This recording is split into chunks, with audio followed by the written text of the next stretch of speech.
이 예배가 하나님의 시작 속에 시작하기를 원합니다. 우리가 모여 예배를 시작하지 않게 하시고 주 성령께서 친히 주관하시는 예배가 되도록 임재하여 주시옵소서. 모든 참여한 백성들의 마음에 가난한 마음, 애통하는 마음, 말씀 앞에 두렵고 떠는 마음을 선물하여 주시며 영혼이 충전되며 소생되며 자라나는 영혼의 꼴을 모두가 먹을 수 있도록 하나님 이곳에서 일하여 주시옵소서. 모든 영광 하나님께 올려드리오며 예수님의 이름으로 기도합니다. 아멘. 서로에게 인사합시다. 하나님의 시작 속에 있습니다. 아멘. 오늘 본문 말씀은 로마서 12장 2절 말씀입니다. 다 같이 한 목소리로 봉독합니다. 너희는 이 세대를 본받지 말고 오직 마음을 새롭게 함으로 변화를 받아 하나님의 선하시고 기뻐하시고 온전하신 뜻이 무엇인지 분별하도록 하라. 여기 그대로 비춰주시고요. 이 세대를 본받지 마라. 근데 우리는 이 세대, 이 세상 속에 살고 있기 때문에 너무나 쉽게 오염됩니다. 너무나 쉽게 세상 풍조에 전염되죠. 그러면 이 12장 안에서 특별히 이 세대 본받지 말아야 될 풍조가 뭐냐 하는 거 뭐냐면 이 세상에는 누구나 다 다른 이들보다 높아지기를 원해요. 지위 있죠, 지위. 내 지위, 내 직분 굉장히 원하죠. 그뿐 아니라 이 세상의 풍조는 또 다른 이들에게 인정받을 만한 일, 그러니까 일 자체도 고귀한 일, 그 다음에 하찮은 일로 구분돼요. 그래서 우리 모두는 이 세대에 물들어 있기 때문에 우리는 좀 더 높은 지위를 얻기를 원하고 그럴싸하게 보이는 그런 일을 맡기를 원한단 말이에요. 근데 그런 마음이 우리 안에도 있다는 거죠. 그래서 오직 마음을 새롭게 하지 않으면 안 된다는 거예요. 그런 마음을 갖고는 하나님이 주시는 선물, 은사 우리 여러 가지 있지만 특별히 요즘에 계속 강조되는 게 뒤에서 돕는 은사, 또 가르치는 은사, 다스리는 은사는 뭐라고요? 앞에 서서 지체들을 보살피고 돌보는 은사. 이게 하나님의 은사죠. 하나님의 은사를 감당할 때에 모두에게 주시거든요. 주셨고요. 근데 그 은사를 우리가 사용하고 그 은사대로 이렇게 생활할 때에 우리에게 꼭 고쳐야 되는 것은 이 세상이 주는, 이 세상은 지위를 강조한단 말이에요. 너 무슨 자리에 있냐고. 높은 자리에 가고 싶든 마음을 다 갖다. 근데 성경은 뭐라고 말하냐? 너는 지위보다 하나님이 주신 선물을 더 소중히 여겨라. 너에게 돕는 은사가 있다면 네가 앞서서 사람들 앞에 나타나지 않아도 그걸로 감사해라. 소중히. 왜? 주님이 주시는 거니까 그런 거예요. 그렇죠? 사람이 배분한 것 같으면 왜 나한테는 이거밖에 안 주냐고, 좀 더 높은 지위도 내가 감당할 수 있다고 이렇게 말할 수 있고 원망 불평할 수 있지만 하나님이 주시는 걸 어떡하겠어요. 그죠? 이건 어쩔 수가 없는 거예요. 그건 그냥 감사로 받아야 되는 거예요. 그러면서 여기 뭐냐, 그 은사를 네가 오히려 어떻게 쓰면 되냐, 선하시고 기뻐하시는 온전하신 뜻, 그러니까 어떻게 쓰기를 원하시는지의 그 마음 자세를 주님 앞에 배워라. 그래서 생각의 경계선을 넘어가지 마라. 네가 마땅히 품어야 할 생각 그 이상의 생각을 품는다. 다른 말로 지위를 원하는 거예요. 더 높은 지위, 그럴 만한, 그럴싸 보이는 일. 좀 나한테 좀 그럴싸한 거 좀 맡기면 나 잘할 건데 이게 다 세상의 풍조에 오염됐다는 증거이라는 것이죠. 하나님의 뜻을 분별해서 네가 마땅히 품을 생각 안에 머물러 내가 너에게 준 은사 잘 사용하라는 거예요. 그러면 그분에게 어떻게 기쁨이 된다는 거죠. 여러분, 우리가 무슨 일을 하느냐, 난 누구보다 높으냐, 이거보다 더 믿는 신앙인들은 생각해야 될 게 있어요. 첫 번째로 뭐냐? 나는 하나님과의 관계를 항상 생각해야 되는 거예요. 우리는 사람 사는데 누구보다 내가 좀 높아질까? 내가 몇 년 동안 여기 있었는데 이 지위밖에 안 될까? 자존심도 상했다가 어쨌다가 마음이 섭섭했다가 답답했다가 그죠? 사람과의 비교. 또 나도 좀 더 좋은 일, 멋있는 일, 앞에 서서 나서는 일 할 수 있는데 이런 것들이 다 뭘 고려하는 거예요? 일만 생각하고 다른 사람의 주변 사람 앞에 내가 인정받고 싶은 이것만 고려하는 거예요. 근데 뭘 고려하지 않아요? 그 은사를 주신 하나님을 고려하지 않는단 말이에요. 그죠? 하나님을 빼먹는단 말이에요. 교회의 머리 대신 예수가 주신 선물인데 그 선물을 주신 분을 고려하지 않는단 말이에요. 오늘 제목입니다. 은사로 기쁨을 드립니다. 3장 시작. 은사로 기쁨을 드립니다. 은사로 기쁨을 드립니다. 은사로 기쁨을 드립니다. 이사야 43장 21절 하나님께서 우리를 지으신 이유가 뭐라고요? 찬송받기 위해, 기쁨을 얻기 위해. 여러분 은사를 왜 주세요? 그가 나의 은사를 통해서 사용을 통해서 그분이 기쁨을 얻기 원하는 거예요. 기쁨을 얻기 원하면 어떻게 해야 돼요? 이 세대를 본받으면 안 되는 거예요. 그리고 하나님의 뜻 따라 마땅히 생각할 그 이상의 생각을 품지 않고 내가 묵묵히 내게 허락하신 선물을 갖고 나는 그 자리에서 주의 뜻대로 잘 겸손히 행하는 거죠. 하나님께 기쁨이 되는 것입니다. 은사로 기쁨을 드립니다. 3번 시작.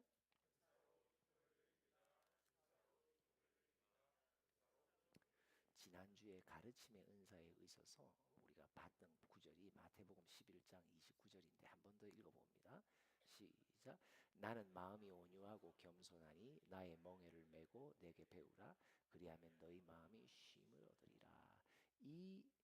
이 구절이 나오게 된 배경의 맥락은 뭐예요? 제자들이 나가서 그렇게 복음을 전하는데 아무도 안 받아들이는 거예요. 에스겔에게 말하죠. 네가 만날 백성은 패역한 백성이고 반역이고 그들은 아주 목이 곧은 백성이고 절대 네가 가르치는 거 듣지 않을 거라고. 우리의 만나는 학생들, 우리의 스라의 자녀들, 아이고 그냥 내 말하는 것은 다 잔소리로 듣는 그 아이들 앞에서 뭐라고 주님이 말씀하시냐 이렇게 말하는 거예요. 왜냐니까 너무 힘든 거예요. 그죠? 사역이. 이거 복음을 전하면 좀 받아들이는 사람이 있어야 되는데 말을 전혀 안 듣는 거죠. 그러면서 하나님 하시는 말씀, 예수님 이런 거에 그게 있잖아. 네가 그 패역한 아이들의 짐을 네가 지금 부담을 안고 사는구나. 근데 그거 누구 짐인 줄 아니? 그 나의 짐이야. 여러분 사역의 현장 속에 내게 피하고 싶은 어려움이 있고 그것이 무거운 짐같이 느껴지잖아요. 꼭 기억하세요. 예수님이 지고 계시는 짐이에요. 그 짐에 내가 참여하게 하신 거예요. 그러면서 요한복음 12장 26절 계속 읽어봅니다. 시작. 사람이 나를 섬기려면 나를 따르라. 나 있는 곳에 나를 섬기는 자도 거기 있으리니 사람이 나를 섬기면 내 아버지께서 그를 귀히 여기시리라. 나를 따르라. 너 진짜 나 믿어? 여러분 예수님 믿으세요? 그럼 예수님 뭐라고 하면 그러면 내가 가는 좁은 길로 가야 돼. 따라와 나를. 너 나 믿어? 너 정말 나를 주로 인정해? 그러면 내가 지는 짐에 네가 참여해야 돼. 참여하는 모든 주의 백성들을 아버지께서 귀하게 여기신다. 기쁘게 여기신다. 은사로 기쁨을 드릴 수 있습니다. 여러분 짐이 무거울수록 내가 그리스도의 짐에 참여하고 있다는 것을 꼭 잊지 마시고 그 짐을 피하지 마세요. 왜요? 그게 하나님께 기쁨을 드릴 수 있는 절호의 기회가 되기 때문입니다. 다스림의 은사, 앞장서서 지체들을 돌아보는 밤새도록 돌아보는 은사를 받은 분들을 위해 또 하나님이 고린도전서 16장 이렇게 저기 말합니다. 마태복음 25장 봅시다. 37절부터 시작. 이에 의인들이 대답하여 이르되 주여 우리가 어느 때에 주께서 줄이신 것을 보고 음식을 대접하였으며 목마르시는 것을 보고 마시게 하였나이까. 어느 때에 나그네 되신 것을 보고 영접하였으며 헐벗으신 것을 보고 옷 입혔나이까. 어느 때에 병드신 것이나 옥에 갇히신 것을 보고 가서 배웠나이까 하리니 임금이 대답하여 이르시되 내가 진실로 너희에게 이르노니 너희가 여기 내 형제 중에 지극히 작은 자 하나에게 한 것이 곧 내게 한 것이니라 하시고. 아멘. 돌보는 은사를 받은 분은요, 이 하나님의 선물이기 때문에 내가 원래 선천적으로 나는 이기적인 사람이에요. 나는 주변 사람들을 전혀 보살피는 그런 게 전혀 없는 성정을 가진 사람임에도 불구하고 하늘의 선물을 받으면요, 그때부터 내 주변의 사람들이 보이기 시작해요.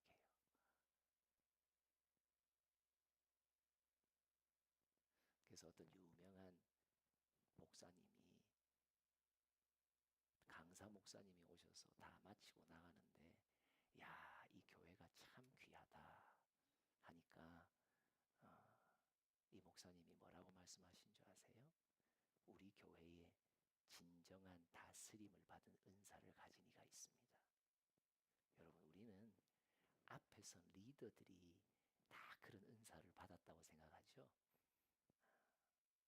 근데 이 목사님 뭐라고 말씀하세요? 아, 목사님, 저기 지금 출구로 나가는 저 노인 어른 계시죠?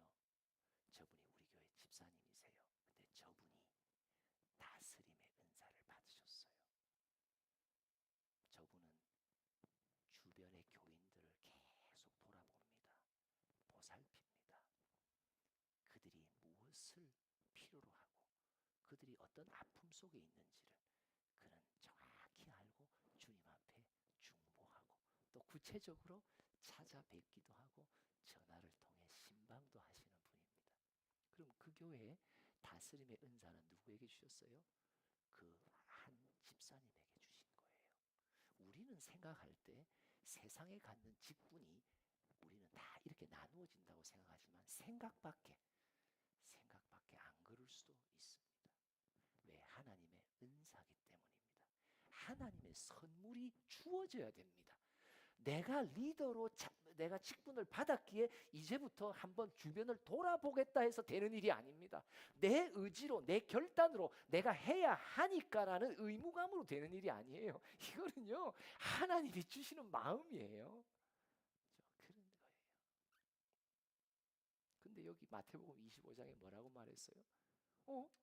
예수님이 마지막에 말해요.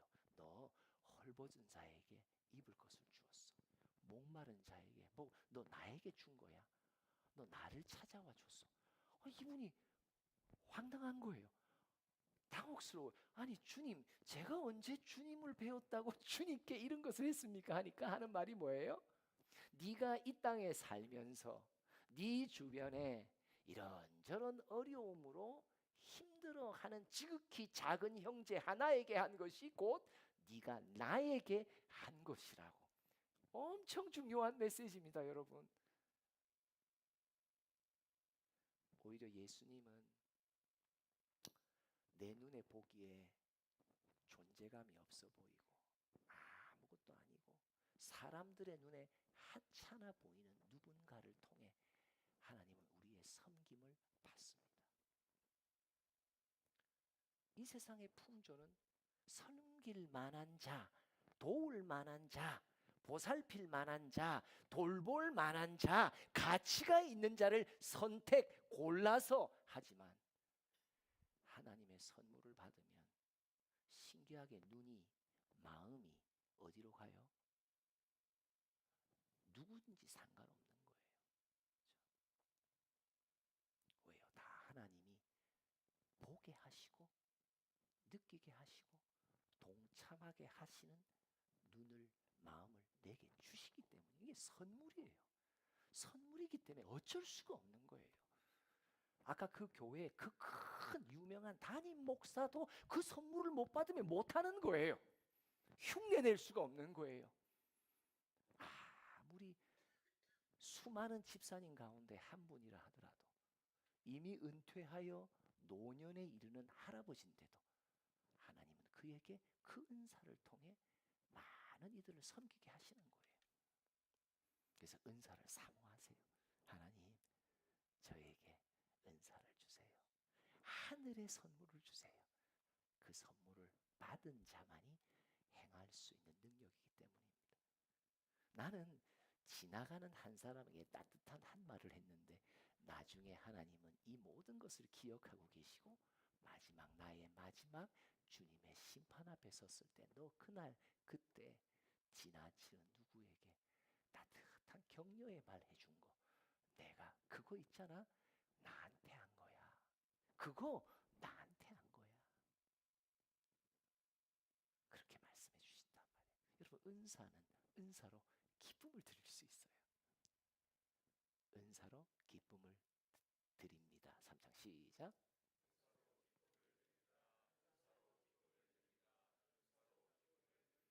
마지막에 섬김이죠. 섬김이라는 것은 뒤에서 그러니까 앞에 나오는 게 아니에요. 뒤에서 묵묵히 이렇게 돕는 거예요. 고린도전서 16장 17절 18절 시작. 내가 스데바나와 부노드라나도와 아가이고가 온 것을 기뻐하노니 그들이 너희의 부족한 것을 채웠습니다. 그들이 나와 너희 부업을 시원하게 하였으니 그러므로 너희는 이런 사람들을 알아주라. 사도 바울이 고린도 교회의 서신 속에 요게 나오는데 요 스데바나 부드나도 아가이고 추정하건대 스데바나는 좀 부유한 집안의 어른이시고 부드나도하고 아가이고는 이 이름을 봤을 때 추정하건대 이들은 그 당시 노예였다고 말해요. 노예 출신이었다가 자유인이 됐거나 아니면 아직도 노예예요. 그러면 이 두 사람은 누구에게 속한 노예일까요? 스데바나라고 하는 마치 골로새 교회에 있었던 빌레몬에게 속했던 그 뭐 오네시모가 노예였듯이 이런 거예요. 근데 그때는 노예나 자유인이나 주인이나 다 같이 교회에 있었기 때문에 이제 뭐 해당이 없죠. 근데 이들이 추정하건대 고린도 교회 출신이에요. 근데 고린도 교회에 많은 연약함과 어려움이 있으니까 이들이 사도 바울을 방문한 거예요. 방문해서 귀한 말씀을 듣고 그들이 돌아가는 길인데 사도 바울이 부탁하는 거예요. 그래서 고린도 교회에 보낼 서신을 너희들이 좀 전달하라고. 아주 단순한 심부름입니다. 그들에게 가서 내가 너에게 한 말을 선포해라, 전해라, 성경 공부시켜라 이런 게 아니에요. 너 이 편지 써줄 테니까 그냥 갖고 가서 그들에게 전하라고. 그들의 연약함, 그들의 영적 부족함을 네가 채웠다고. 그리고는 나와 너희 마음을 시원하게 하였다. 너희는 여기서 고린도 교회 전체를 말하죠. 그런 사람들 이들을 어떻게 여기라고요? 알아주라. 알아주라. 누가 알아주시기 때문에? 하나님이 알아주시기 때문에. 이들이 한 건 뭐예요? 심부름한 거예요. 대단한 일을 한 게 아니에요. 심부름한 거예요. 근데도 하나님의 기록 속에는 그들의 이름이 기억된단 말이에요. 세상 속에는 전혀 기억되는 이름이 아니에요. 전혀 기억되지 않습니다. 그러나 정경인 성경 속에는 이들의 이름이 기록되는데 주인은 주인의 이름대로 심부름했기에 또 그 주인의 노예였던 두 사람까지도 하나님은 기억하신다고 해요. 묵묵히 뒤에 서서 앞서서 중요하다고 여기는 역할을 한 게 아니라 하찮게 여기는 단순한 심부름을 했던 그들, 심부름한 자들. 아마 그 당시 고린도 교회 교인들은 누가 가져왔는지도 별로 모르겠죠. 아마도 스데바나만 기억할 거예요. 그러나 그를 따라서 같이 도왔던 노예 부드나도와 아가이고 이 평생 해도 못 외우겠네. 부드나도 어떻게 이렇게 단어 가운데 이렇게 어려운 단어만 골라서 이름을 지었을까? 좀 간단하게 신기영 이런 아주 간단. 아가이고 그죠? 아가이고 참 이런 사람들도 하나님이 다 기억하신단 말이에요. 이게 은사로 기쁨을 드리는 거예요. 사사기서 5장 23절 읽어봅니다. 시작. 여호와의 사자의 말씀에 메로스를 저주하라. 너희가 거듭거듭 그 주민들을 저주할 것은 그들이 와서 여호와를 돕지 아니하며 여호와를 도와 용사를 치지 아니함이니라 하시더라. 여기 용사를 치었다. 용사는 가나안 용사를 말해요. 가나안 부족의 용사들. 근데 이때가 드보라와 바락 장군이 전쟁을 이 사사기 속에 있는 거죠. 그런데 이 바락 장군이 어디 출신이가 납달리 지파 사람이에요. 근데 이 메로스가 납달리 지파예요. 오늘의 설교의 맥락 속에 이제 뒤에서 돕는 자, 그러니까 존재감이 없는 거예요. 어느 누구도 이름도 빛도 없는 거예요. 그러니까 뒤에서 돕는 자인 거예요. 지금 맥락 속에서 말하는 거예요. 이 메로스가 아마 어떤 생각이 들었을까요? 아니 납달리 지파 전체가 다 대표자인 바락 장군까지 전쟁 나가는데 아이 뭐나 같은 사가 굳이 나가서 도울 필요가 있나 이렇게 했을 거예요. 무슨 사정이 있겠거나 했겠죠. 근데 하나님께서 납달리 지파 속에 이 전쟁에 참여하지 않은 자 메로스 성읍을 말해요. 한 성읍. 근데 이 성읍을 저주합니다. 거듭 그 주민들을 저주하십니다. 그러면서 뭐라고 말하냐? 그들이 와서 나를 돕지 않았다고 말합니다. 엄청 중요한 메시지입니다. 우리가 볼 때는 이 세상 풍조가 참 신기한 게 뭐 그럴듯한 일을 하는 것을 소중히 박수 쳐주고 가치 있게 여겨주죠. 근데 하나님은 뭐라고 말씀하세요? 이 일에 도왔던 자들을 가리켜서 뭐라고 네가 나를 도왔다고 말하는 거예요. 여러분 중요한 건요. 내가 무슨 지금 내가 몇 년째 지금 있는데 나한테 이 심부름하라고 고작 내가 지금 어떤 위치에 있는 사람인데 나보고 이렇게 나가서 저 사람 좀 도우라고? 그 자존심 상하는 일들이 맡겨진단 말이죠. 그럴 때도 있단 말이에요. 그러면 중요한 건 뭐예요? 그 일의 하찮음 때문에 가치가 낮은 것 때문에가 아니고 또 다른 사람들 볼 때 내가 지금 이런 거 할 군번이야라는 다른 사람과 나와의 비교가 문제가 아니라 뭐예요? 이 일을 맡기신 하나님 앞에 내가 항상 서 있는 거예요. 근데 그 작은 일을 한 이들에게 뭐라고 말해요? 그가 나를 도왔다고 말하는 거예요. 아이고, 이 작은 일이 하나님을 돕는 일일 같으면 내가 그것을 알았다면 메로스의 모든 주민들은 나섰겠죠. 아무것도 아닌 일 같은 것들도 하나님이 맡기신 일은요, 하나님을 돕는 일이라는 것을 여러분들 꼭 기억하세요. 이 세상에, 이 세대에 본받지 마세요. 그럴듯한 지위, 그럴듯한 일 여기에 속아 넘어가지 마시고 하나님이 때마다 주시는 은사, 선물의 감동 따라 내가 아무리 적은 일, 별로 한 일이라 할지라도 내가 그 일을 감당할 때 주님이 나중에 뭐라고 나의 생명책 아니 기념책에 기록해 주시냐? 그때 너는 나를 도왔다고. 그때 너는 나를 섬겼다고. 그때 너는 나를 귀히 여겼다고. 언제 주님을 저희가 귀히 여겼습니까? 언제 주님을 도왔습니까? 언제 주님을 제가 이렇게 저렇게 돌봤습니까? 아니야. 지극히 작은 자에게 한 것이 내게 한 것이요. 지극히 작은 일임에도 네가 내가 준 일로 여기며 네가 성심성의껏 한 것은 너는 나를 도운 자라고 기도합시다. 하나님 아버지, 이 세상의 풍조 속에 살면서 그럴듯한 일을 맡길 원하고 높은 지위를 선망하는 우리들, 하나님 이 마음이 새롭게 변화되기를 원합니다.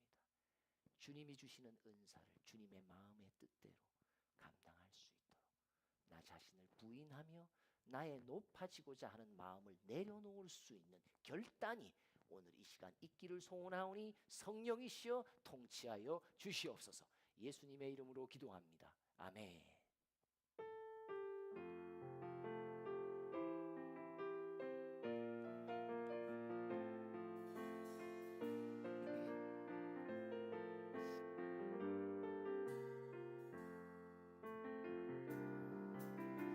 나를 버리고 그의 길을 가는 건 세상 그 무엇보다 어려운 내려놓은 내 안에 예수 그분만 생각할 때 하늘의 그 손이 일하시네.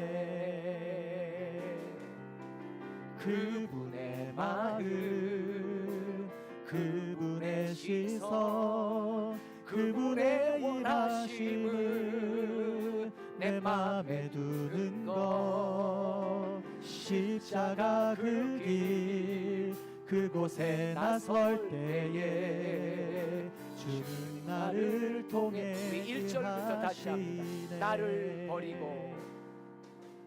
나를 버리고 그의 길을 가는 것 세상 그 무엇보다 어려운 내려놓을 내 안에 예수 그분만 생각할 때 하늘의 그 손이 하시네. 그분의 마음 그분의 시선 그분의 원하심을 내 맘에 두는 것 십자가 그 길 그곳에 나설 때에 주님 나를 통해 일하시네. 아멘. 그 사랑 그 사랑 나를 살리신 그 사랑 하늘의 모든 영광 다 내려놓으시 내 삶도 그렇게 내려놓습니다. 주님 기뻐하시는 그 길 가렵니다. 아멘. 그 사랑 나를 살리신 그 사랑 하늘의 모든 영광 다 내려놓으시 내 삶도 그렇게 내려놓습니다. 주님 기뻐하시는 그 길 내가 원하는 한 가렵니다. 가지. 내가 원하는 한 가지 주님의 기쁨이 되는 것 아멘. 내가 원하는 한 가지 주님의 우리 하늘 높여서 기쁨이 되는 내가 것 원하는 한 가지 내가 원하는 한 가지 주님의 기쁨이 되는 것 아멘. 내가 원하는 한 가지 주님의 기쁨이 우리 다 같이 되는 주여 상상합니다. 것. 주여 주여 주여 아버지 그럴듯한 일만 찾지 않게 하소서. 더 높아 보이는 지위만